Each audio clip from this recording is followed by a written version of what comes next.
Good afternoon and welcome to the City Club of Cleveland. I'm Hugh McKay, President of the Board of Directors of the City Club. Lebanon is a remarkable country shaped by 10,000 years of history, from a Phoenician sarcophagus to Roman temples to Crusade castles to Mamluk mosques. Today's speaker, Lebanon's Minister of Tourism, Fady Abboud, knows not only Lebanon's treasures of human history and civilization and its likely status as the Garden of Eden, but he can also tell you much you may not know about modern Lebanon. For example, it's a great destination for skiing. Who knew? So beware of stereotypes. Lebanon has become a world tourist hotspot, breaking records with over 2 million tourists visiting Lebanon annually, with total tourist spending up to an estimated $8 billion a year. Before becoming Minister of Tourism, Minister Abboud had a successful career in industry, and he's twice been elected President of the Board of the Association of Lebanese Industrialists. And he's also a member of the American Lebanese Chamber of Commerce and the International Chamber of Commerce. Under Minister Abboud's watch, Lebanon offers a remarkable array of tourism, including cultural and historical tourism, summer tourism, winter sports tourism, shopping tourism, ecotourism, green tourism, religious tourism, medical tourism, family tourism, and mice tourism. Now that's meetings, incentives, conferences, and exhibitions. It's not Disneyland. Mr. Abboud may touch on serious political issues today, but it should be noted that he has led the fight to assert Lebanon's rights in hummus, and Lebanon is winning its war with Israel to create the world's biggest plate of hummus. As recently, Lebanon triumphed with a 10-ton plate of hummus.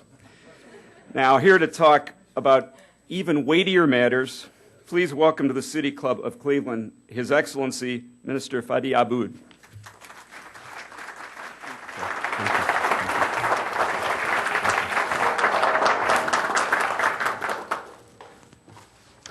Thank you very much indeed for such a nice introduction.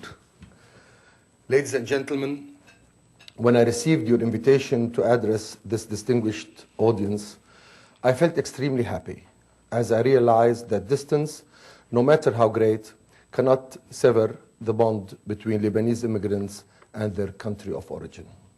It is a pleasure to be speaking to you here at the City Club of Cleveland about the changes going on in the Middle East and, of course, about tourism in Lebanon, including mice tourism. The Arab Spring is the dawn of a new era. And we cannot but admire the courage of the young men and women who ignited the spark which became a flame that moved from one country to another.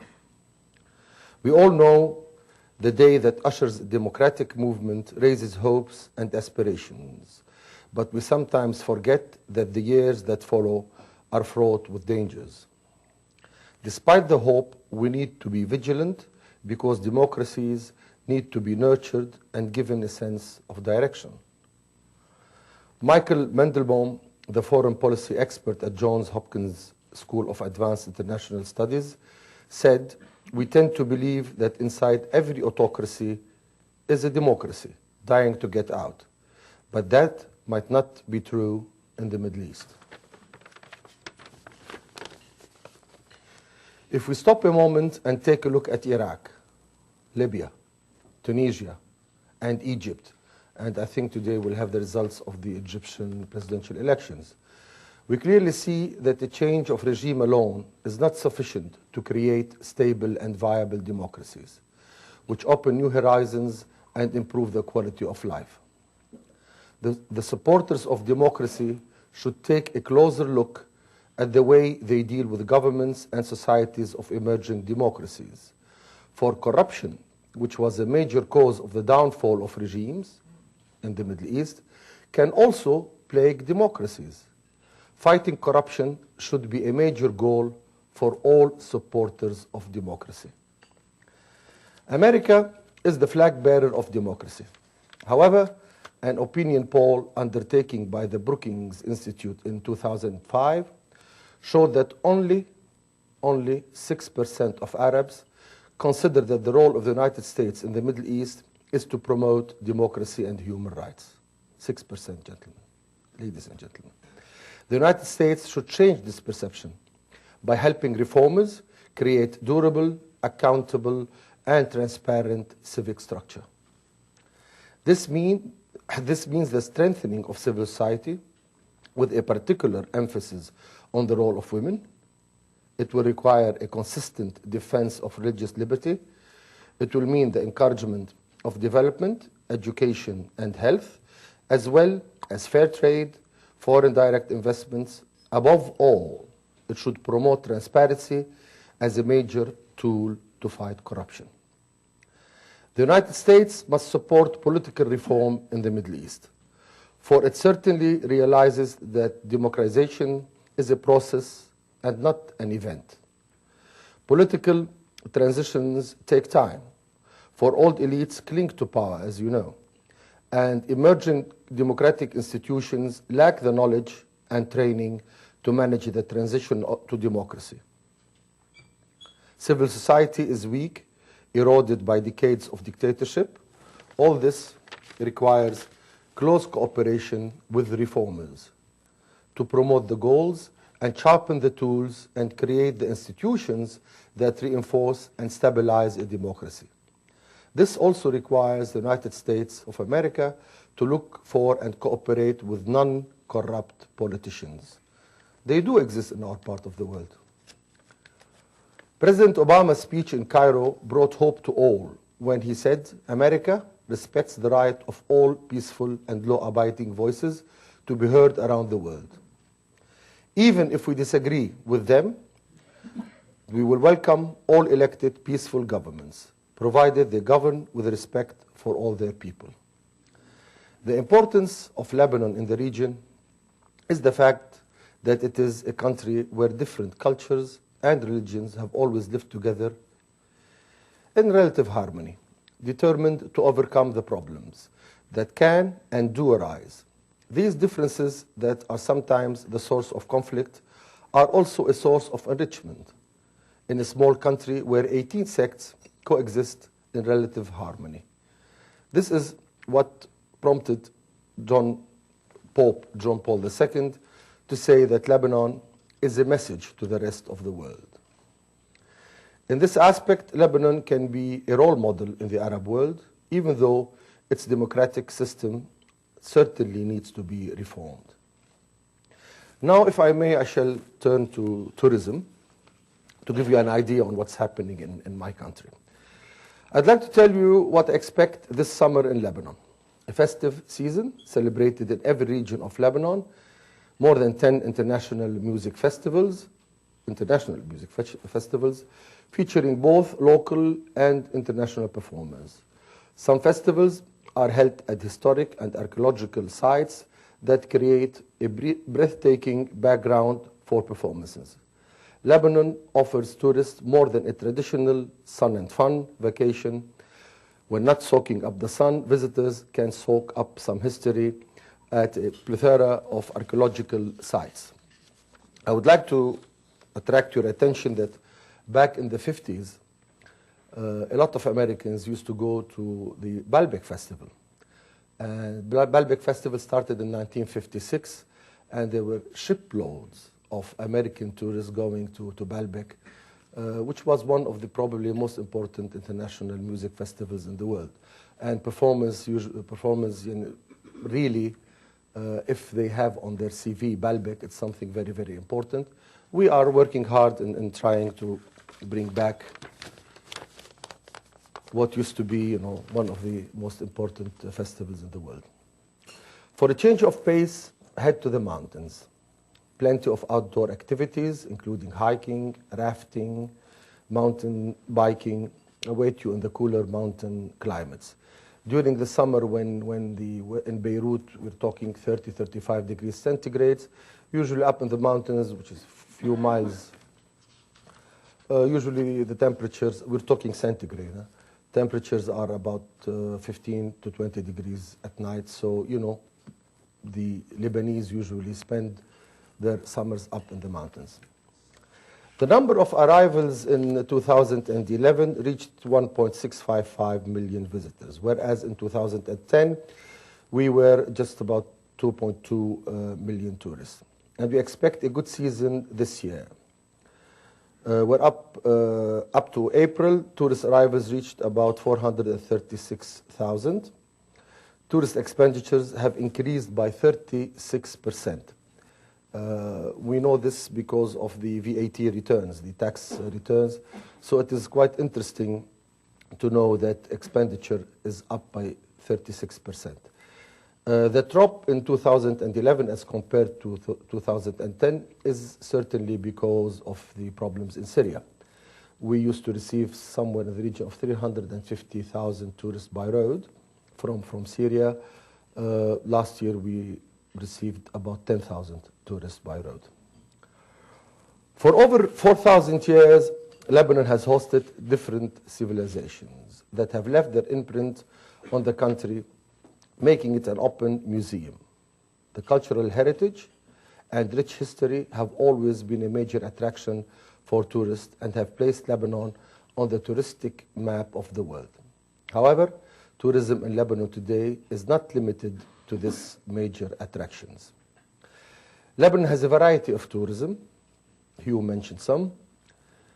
We have a variety of tourism products to offer, such as cultural tourism, ecotourism, medical tourism, plastic surgery. Probably Lebanon is like Brazil in South America when it comes to plastic surgery. The story goes that, if you kiss a lady in Lebanon, you've kissed them all because they all have the same lips. You agree? Religious tourism, etc. Our latest focus has revolved around MICE tourism, and MICE stands for Meetings, Incentives, Conferences, and Exhibitions, which includes offering a wide range of adequately equipped facilities to host conferences and exhibitions. As these evolve and develop, they become more and more appealing to local and foreign investors. I think personally that MICE tourism is so very important for Lebanon, as we have our competitive and comparative advantages in the Middle East. People like to come to Lebanon. Lebanon, historically, Lebanon was the MICE center, if you like, for the Middle East. Certainly we have very important competition from the Emirates, but we are trying hard now to have more MICE centers, because exhibitions and conferences, as I said before, I think we have competitive and comparative advantage in the area. Lebanon today is rich in untapped potential. This country offers one of the most liberal investment climates in the Middle East. It also enjoys a well-qualified and competitive human capital, as well as a strong and continuously growing private sector.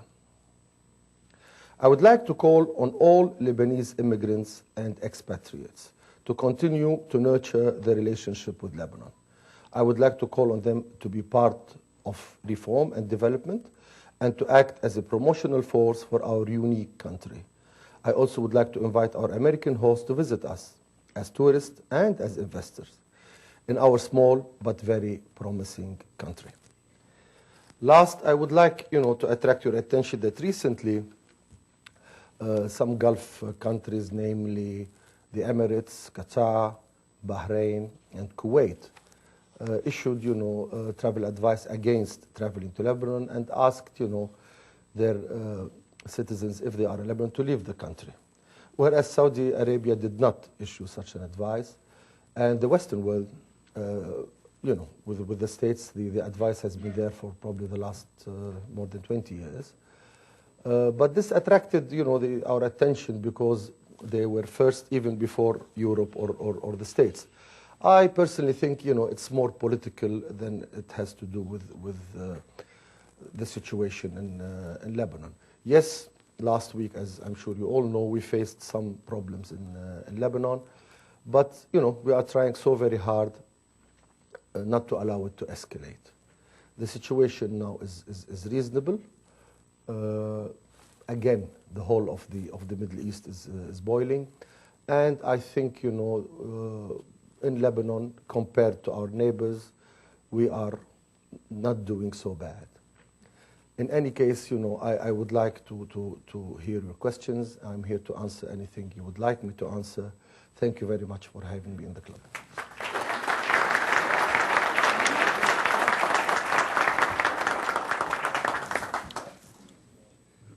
Today at the City Club of Cleveland, we're listening to a forum featuring His Excellency Minister Fady Abboud, Lebanon Minister of Tourism. We will return to Minister Abboud in a moment for the traditional City Club question and answer period. We encourage you all to formulate your questions now. Please remember to keep them brief. We welcome all of you here today and those listening to 90.3 WCPN Idea Stream, WCLV, WTAM, or one of the many radio stations across the country. Our television broadcast partner is WVIZ PBS Idea Stream. Television broadcasts of the City Club are made possible by Cleveland State University and PNC. Our live webcast is supported by the University of Akron. Today, we're pleased to welcome guests at tables hosted by Baker Hostetler and Ed Asher. We thank you for joining us today. We're also delighted to welcome students from several schools who are completing their senior projects with the Cleveland Council on World Affairs. Would our student guests please stand and be recognized?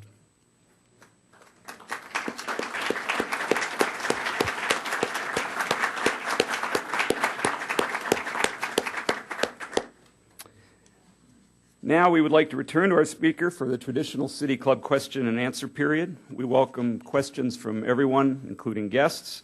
Holding the microphone today is Assistant City Club 100th Anniversary Director Betsy Wallace. First question, please.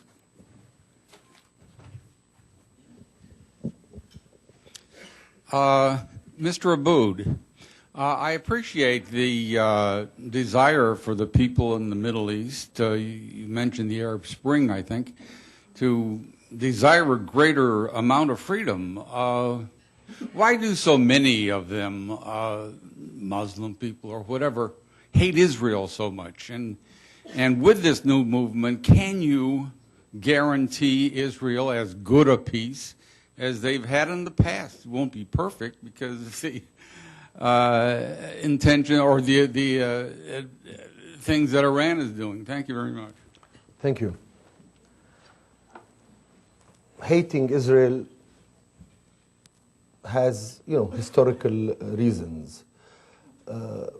We ought to all be working in trying, you know, to have less hate and more understanding in the Middle East.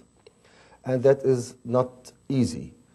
And as I'm sure you know, it takes two to tango. Now there are, you know, two different opinions on what's happening in the Middle East. We have a Palestinian problem, as I'm sure you recognize. We feel that it is about time we seriously think of a Palestinian state, which will probably, you know, the Arabs will probably understand that Israel has the right to exist, but at the same time, the Palestinians has the right to exist. With what is happening with the Arab Spring, I think, you know, the Middle East is now lost. Certainly, we see, you know, Muslim regimes under different names emerging, and now I think the results of elections in Egypt, I'm not so sure because I didn't hear the news lately, but I think the Islamic Brotherhood is gaining ground. We see the same thing in Libya, we see the same thing in Tunisia, and when people feel the danger, specifically in the Middle East, they go back to God, to their religion. I don't know if this is going to sort any problems. We do have to understand each other more. Israel has to recognize that the Palestinians have rights. The Arabs have to recognize that, again, the Israelis have the right to live in peace. And, you know, we need more understanding and less hate, as I said in the beginning. Thank you. Mr. Minister, first of all, as a Cleveland City Councilman and my colleague, we would like to thank you for coming to the city of Cleveland and appreciate you, your comments today. My question is, as the Arab Spring continues to move throughout the Middle East, do you think it's going to move to Saudi Arabia? That's the billion-dollar question, isn't it? It looks like the Americans are convinced that Saudi Arabia is a democratic country. I'm not so sure about that, but let's hope the Arab Spring is a real spring. Some people in the Middle East feel it's winter or maybe autumn because, we're changing names. Really, to have a serious change in the Middle East, it starts with education. We've got to change, the way we educate people. As long as you are educated, to believe that you are from a certain religion or of a certain sect, and you're better than the others, there is always a problem. And what is happening in the Middle East is not as transparent as some people think. We believe that democracy will have to find its way, its rightful way in the Middle East. And we believe that the West, led by the United States of America, should again understand, when only 6% of Arabs believe that the Americans are in the Middle East for democracy and human rights, it means we all have a problem. And we've got to make sure that, the Arabs understand the role of the Western world led by America. So in answer to your question, it has to, but the question is when. Saudi Arabia will have to allow women to drive cars, will have to have democratic elections. The law of the land, as I don't know if you are aware, is strictly the Sharia law, where non-Muslims do not have the same rights as Muslims. Again, that will have to change. And we have to work hard because, I don't think changing with coups, as we have seen, is working. I think, it has to start with, as I said before, with educating new generations to change the way they think. And, I do not believe that there is any democracy anywhere in the Middle East, including Israel. Because again, in my opinion, we all have to think and, as I said, try to understand each other and really think of the future of the Middle East from a different perspective totally. Thank you. Mr. Abboud, as the member of the Lebanese cabinet in charge of tourism, you have a very important role regarding the economy of Lebanon. And my question is, to what extent do you think that tourism would be positively affected if Lebanon were to join Egypt and Jordan, which are the two countries in your part of the world that actually recognize Israel as a state? And if Lebanon were to do the same thing, what would be the effect upon Lebanese tourism? In actual fact, to be totally honest with you, peace in the Middle East would be very good, not just for Lebanon, but for the whole area. And we are all working hard for peace. But, some Lebanese territory is still being occupied by Israel. And, again, peace has to be, we all have to be treated in the same manner. And honestly, if the Middle East could be a very beautiful part of the world, if only we had peace. But as I said before, it takes two to tango. And at the end of the day, the Palestinians will have to have a place to live. They have to have a state. And we should really, try to rethink all what we've been doing in the last 40 years. Because I don't think anyone is winning. While Israel talks peace and signed the peace treaty, as you rightly said, with Jordan and Egypt, they were still building settlements, and settlements in the West Bank. So at the end of the day, we have to find a new way to understand each other, to work seriously for peace. Mr. Minister, let me give you an easier job. Let me assume for the moment that you are Minister of Tourism for Egypt. What 2 or 3 things would you recommend to an incoming government, which I agree is likely to be dominated by the Muslim Brotherhood, that they could do to encourage particularly Western tourism, to the obvious tourist sites throughout Egypt. I'm thinking for the moment of what's happened recently in Tunisia, where the government took steps to see that a Jewish synagogue on an island just off the coast was made safe and attractive for a Jewish festival, and renewed a occasion there that has been going on for the last couple thousand years. Anyway, thank you for the new job you've given me. The Minister for Tourism is a good friend in Egypt, and by the way, he's a Christian, he's a Copt, which doesn't mean anything, but just to let you know. He has a very difficult job indeed. I don't think, simply by having the Islamic Brotherhood in government, I mean, they're going to change a lot of things in Egypt, because if they do, and tourism is very, very important for Egypt, then they will have a serious problem of unemployment, and certainly they've got to rethink their strategies. I don't think Egypt will change any of the international treaties, specifically the peace treaty with Israel. He has to do more marketing. He has to convince, the Western world, because they reached somewhere in the region of 12 million tourists before all the problems in Egypt. So he's got a lot of things to do. Now, concerning the synagogue in Tunisia, in Beirut we have a synagogue, and the synagogue is being rebuilt, and it's quite a nice synagogue. And we have, or we used to have, a Jewish community in Lebanon, and Jews were all over the Middle East, and this has to be known. And we accept them as part of the Middle East, part and parcel of the Middle East. Now the problem is that we all have to accept each other and understand each other. Certainly, as I said before, we have to work for peace, and we have to recognize that all what we've done in the last 40 or 50 years did not work.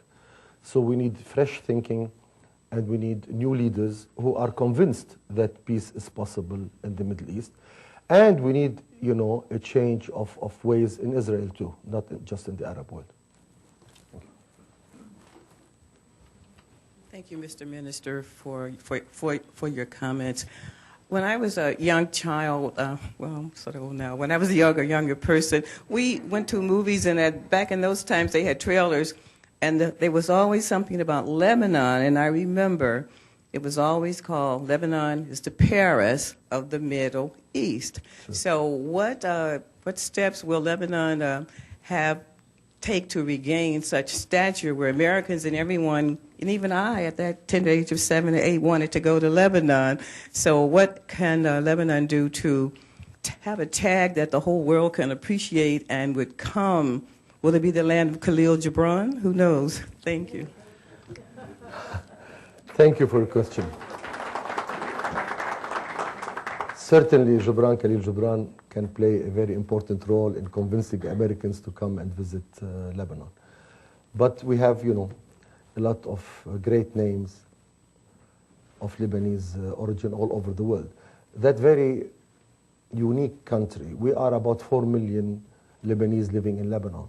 There are more than 10 million of Lebanese origin all over the world. 7 or 8 million of them in Brazil alone. And certainly in the United States of America, there are more than 1 million of Lebanese origin. So 10 million abroad and 4 million in Lebanon. In actual fact, Beirut is the Paris of the Middle East again. Now, the most important problem I am facing is security.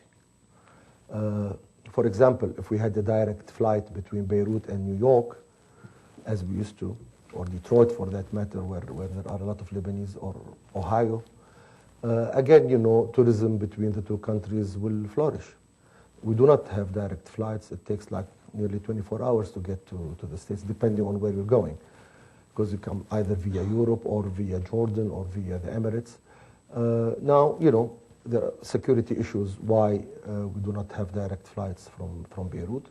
I dare say that the situation is much, much better. This government is trying to control things in Lebanon. As I said recently, last week, we had some problems, but it is under control. Coming to Lebanon, you can go to a little cafe, and you feel that you are in Rive Gauche in Paris. People talking in French, smoking gitan. They can still smoke in restaurants now, but only until September. So, you can go to a pub and you feel like you're in the East End of London. This is what is beautiful about this country. Probably this is the most cosmopolitan city on earth. And you've got, the Lebanese who are all over the world. They come from Canada, they come from Australia, they come from England, they come from France. The West African coast, as I'm sure you know, there are a lot of Lebanese. Ghana, Nigeria, the Ivory Coast, Liberia, Senegal.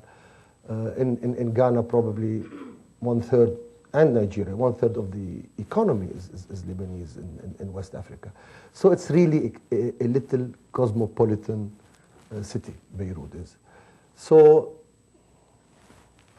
give me peace and stability. I'm sure I can get to more than 5 million tourists a year. Mr. Abboud, would you please discuss the role of Hezbollah in the politics and economy of Lebanon? How influential are they? Are they generally considered a positive or negative force? And also, as a corollary question, what is the influence of Iran on the politics and economy of Lebanon? I do not know any influence of Hezbollah in our economical life, if you like. Hezbollah is a political party. Hezbollah believe in resisting their enemies. Hezbollah started in southern Lebanon, and I must tell you again that part Shib'a farms and part of Lebanese land is still occupied by the Israelis.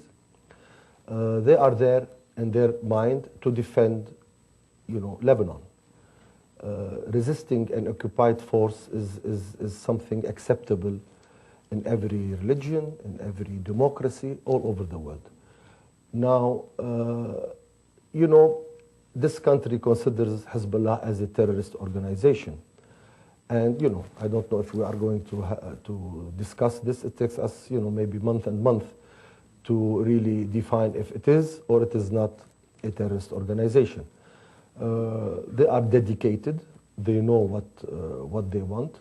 And as I said before, if we do not change and start to look for new ways to have a proper dialogue, Israel will still consider Iran and Hezbollah and anyone, linked to Iran one way or another as enemies and terrorists. And, the others think of Hezbollah and not just Hezbollah. You have two opinions in Lebanon, and the way some people look at it, that they have the right to resist. Let me ask you a question. Don't you think it's about time Israel leaves all Lebanese territory and give it back to Lebanon? We are not at war now with Israel, and maybe this will help Hezbollah to give away their arms and will force the other Lebanese, to ask Hezbollah, enough is enough now, or the Lebanese land is back with Lebanon, and maybe you should change course now. So again, I repeat myself, we ought to find a way where, dialogue means something. When we're talking peace and building settlements, then, peace is not going to happen in the Middle East. Hello, Mr. Abboud. As a Lebanese American, I wanted to welcome you again to our thriving, very business-oriented and medical Lebanese American community here in Ohio. You talk about Lebanon and its tourism. What can we as Lebanese Americans do to help Lebanon in bringing that image that we know, that our parents made sure that we know growing up here, how to bring that image about to our American friends, to this country? Come and visit us and bring your American friends along.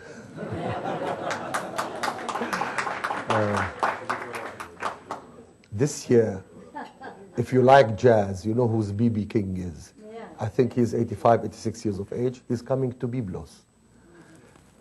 Let me tell you something about Byblos. Byblos is where the alphabet was invented. And the alphabet is a Lebanese invention, by the way, not only hummus. So really, you know, visiting Lebanon is believing. So really, I call on all our friends, specifically, you know, Lebanese expatriates and immigrants, American Lebanese or Americans of Lebanese origin, to come this summer. I want the world to see this small country, and this small country can be the key for peace in the Middle East we all hope for.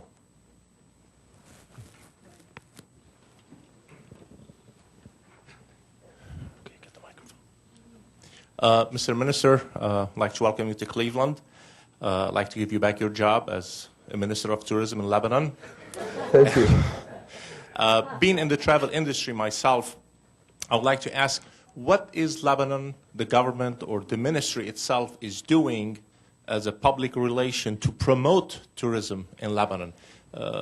As far as my recollection, being in this country for the last 20, 25 years, you're the first one who ever came and speak about tourism. Is there any public relation or any programs to promote Lebanon actively in this country to help change the image of Lebanon for the near future? Thank you. Good question. I, on Lebanon, will be on CNN in August with about 1,000 spots on CNN. We are doing the same with Eurosport for the Roland Garros, the tennis tournament in France, as well as the Tour de France and the Olympics in the UK. So this year I'm spending money. It's all a question of budget, to be honest with you. We are spending money on CNN and Eurosports internationally.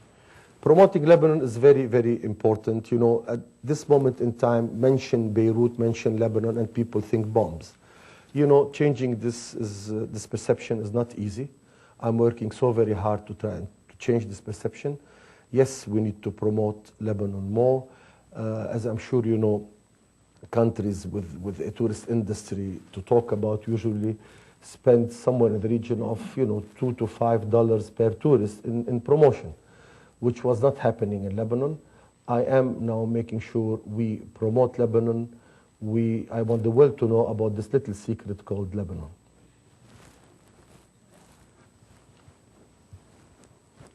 Hello. Thank you for speaking today. I have a friend who's going over to Lebanon this summer to teach English as a second language. And I know you've touched on this several times today, but I was wondering if you could speak once again. They're wondering, how do you think things will play out short term, specifically over this summer, in regards to the recent violence related to Syria and Israel? Look at it this way. You might have a girlfriend who's always stable, always smiling, and you might have a girlfriend who's a bit crazy. Lebanon is, is a bit crazy. I personally think, you know, civil wars in Lebanon, something from the past. I think the Lebanese learned that there are no winners and losers. We were all losers.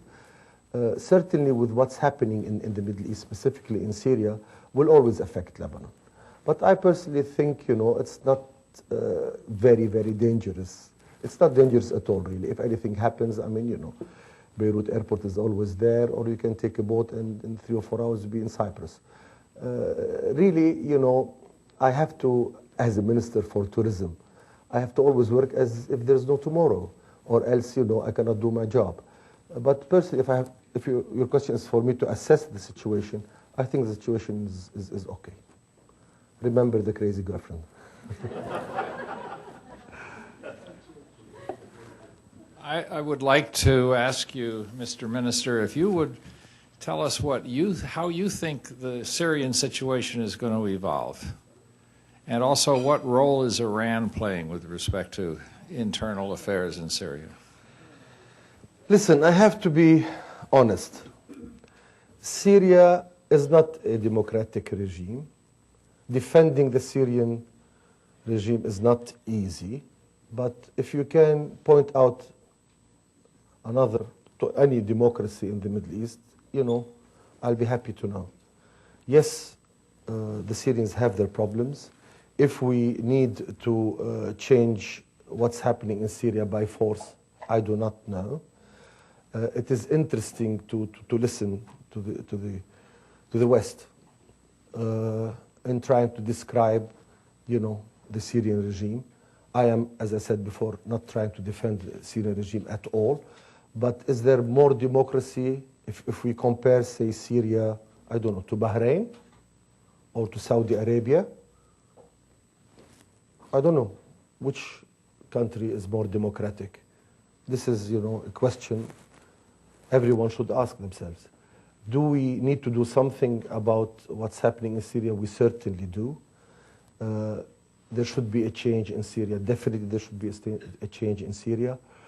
But then again, the rest of the Arab world is not more democratic than Syria. This does not mean in any way or form that the Syrians should continue what they were doing. This regime is about 40 years old now, more than 40 years old. So in answer to your question, we need a serious change in the whole of the Middle East. We need a more democratic Middle East. And as I said in my speech, I think we need to ask the Americans not to deal with politicians with question marks around the way they run their countries. Democracy, as I said again, is not a simple event. It's a continuous process. And yes, we do need more democracy in the Middle East. But let us agree properly on what should be done in the Middle East. I don't think, a civil war. Let's take Iraq as an example. Okay, we got rid of Saddam Hussein, who was probably the worst tyrant humans have seen for a long, long time. What's happening in Iraq now? Is it a democratic country? So, we need to think, give ourselves time to try to sort the problems out in the Middle East. Mr. Minister, I'm proud to have you here. My question really relates to freedom of religion. And I'm proud of the fact that Lebanon and Syria have a diversity which some of the other Middle Eastern countries do not. And if you look at Egypt with the treatment of the Coptic people, who are like the Orthodox people, Christians in this country, and Druze and others, and in Iraq when so many Christian families and other minority Muslim and moderate groups left, is the Arab Spring really allowing religious freedom, since so many of those people have left the minorities who are Muslim and the Christians? Or are we to believe this is a wonderful form of democracy? Very good question. I think you asked the question and answered the question at the same time. Yes, in all honesty, minorities in the Middle East do not have the same, they are second-class citizens. Let me be honest with you. We are trying so very much to change this in the Middle East. It is not easy. As I said, every religion which believes that they are more equal than others will always face problems when others are involved. So this is why John Paul II called Lebanon. It's a message for the rest of the world. We coexist. We are trying so very much to share power. And I think most of the Lebanese understand now that, people should have the freedom of faith and should have the, should be full citizens regardless of their religion. And this is not happening in the Middle East. The constitution of so many countries in the Middle East do not accept, the president has to be of a certain religion, and if it is the law of the Sharia, then, the Christians, have the rights, but not the same rights as Muslims. And this is not only a problem between Christians and Muslims. That's a problem among Muslims themselves. as you know, Shia, Sunni, so on and so forth.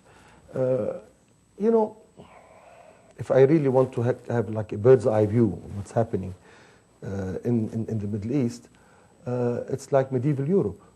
You know, we are now back fighting religious wars in the 21st century. It is unbelievable. It is happening. Extremists were allowed to have schools, to operate schools.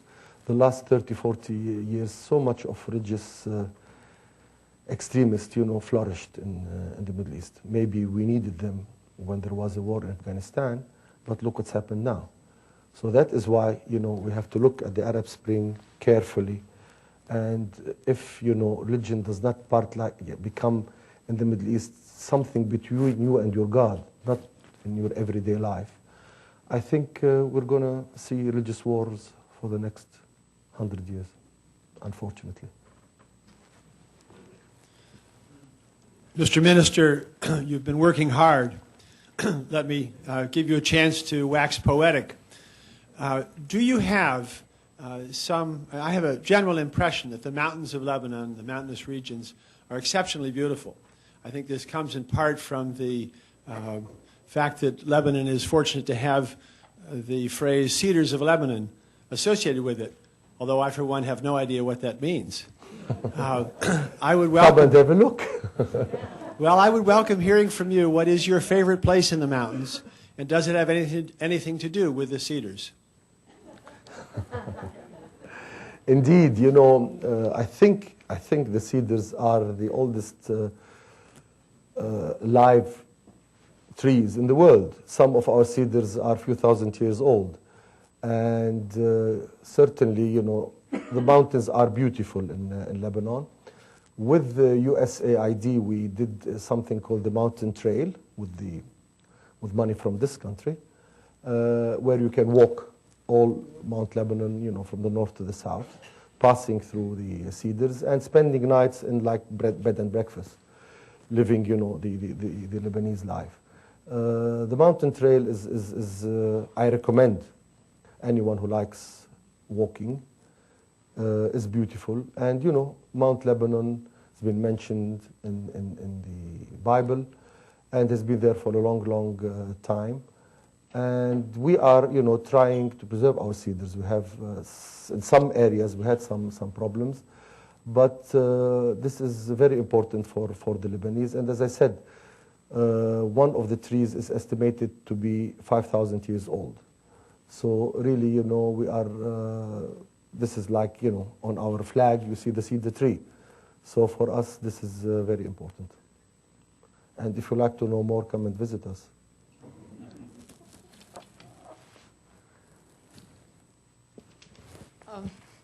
Thank you for being here. I was in Lebanon with U.S. Ambassador Richard Vitz a few years ago. And 4 quick comments. First of all, would you tell me the influence of the American University in Beirut has been on Lebanon and the Middle East? Secondly, I would like to know if you've cleared up the damage of the millions of cluster bombs that were dropped on Lebanon by Israel that were blowing up children. Have you any association with the people of Gaza? Do you help them in any way? And finally, Hezbollah told us that they would accept Israel at the 67 borders, which means, you know, is that still true? And would that mean dismantling the settlements? In other words, you obeying UN Resolution 262. Right. Let's start with the American University. One of the best American universities outside Lebanon. For a long time, it used to be outside the United States, sorry. It has played a very important role in the Middle East. At the time, you know, every single government in the Middle East had a graduate from AUB, the American University in Beirut. I had the chance to study there for a few weeks back in 1975, and then hell broke loose, so I went to London and studied in London. But this is a great university. It has done a lot for the Middle East. And, you know, we are really, probably, as I said before, not even one government anywhere in the Middle East, all the way to Iran, wouldn't have a graduate from the American University in Beirut. It's a great institution. Beautiful campus in Beirut. We love the greenery which is there. And it's going strong. And as I'm sure you know now, there are a few other American universities in Lebanon. Cluster bombs, millions of them. We are still clearing with the help of the international and the United Nations. We haven't finished yet, and still we do not have the maps, the drawings, or where they drop these bombs. So every few months there is an accident in Lebanon, and as I am sure you know, these bombs are banned. They were not supposed to be used. Cluster bombs have been banned. The relation between the Lebanese and Palestinians in Gaza, there is not like a day-to-day relation. Certainly, Lebanon has about 500,000 Palestinians in Palestinian camps in Lebanon. And that is one of the reasons we had the civil war, to be honest with you, back in the 70s. Now, Hezbollah, they have declared, yes, that if Israel accepts to go back to the 67 borders, they will drop their arms. But for us as Lebanese, we cannot solve all the problem of the Middle East. At least Israel should, go back, when it comes to Lebanon, go back the 67 borders between Israel and Lebanon. This did not happen yet. Hopefully it will happen. And then, probably Hezbollah will have internal pressure to drop their arms when all the Lebanese land is free. Thank you. Hi, Minister. I visited Lebanon in 2009, and I saw one of the most beautiful things I've ever seen in my life, the Jaita, the grotto. What are you doing to market that? I remember my husband said, we're going to the Jaita, and I said, okay.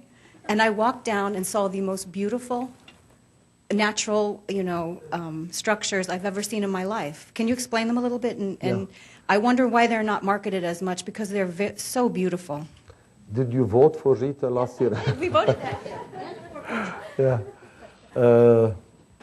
Again, the grotto took thousands of years for it to develop. Jeta receives about more than 500,000 tourists per annum. It's the most popular, believe it or not, it's more popular than Baalbek. And Baalbek are the greatest Roman temples in the world, really. Yes, we are marketing, Jeta.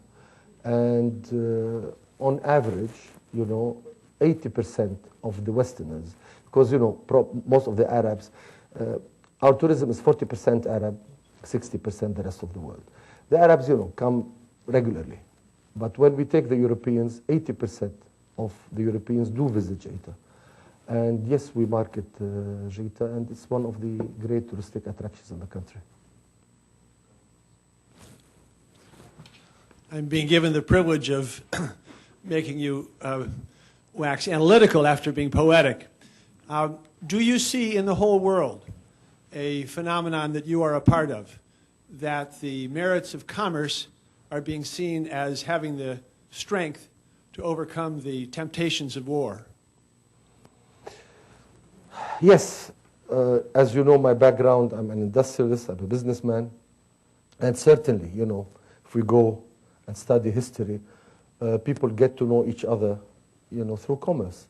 And it is very, very important. As I said before, the Arabs are quite good traders, as well as the Israelis. And this is, a way of bringing people together. But, things are much deeper in the Middle East. And we have to really, as I said before, at risk of repeating myself, all, what we've done in the last 60, 70 years towards peace, if we look at it now, was not enough. Simply was not enough, because people refuse to accept each other in this part of the world. And unless everyone accepts the right of the other to live peacefully in the Middle East, we're going to have problems, trade or no trade. But again, yes, this is humans, get to know each other better. Specifically, it's a win-win situation.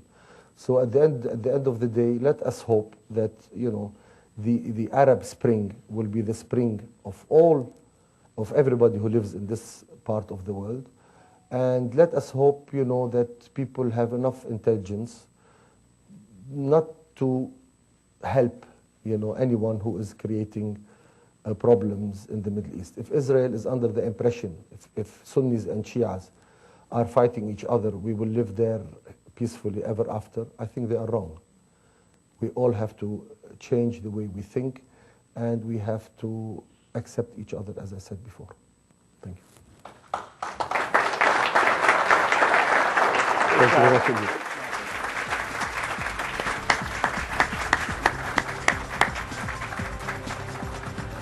Today at the City Club of Cleveland, we've been listening to a forum featuring His Excellency Minister Fady Abboud, Minister of Tourism for Lebanon.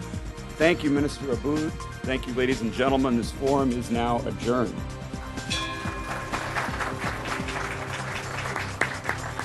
For information on upcoming speakers or for podcasts of the City Club, go to cityclub.org.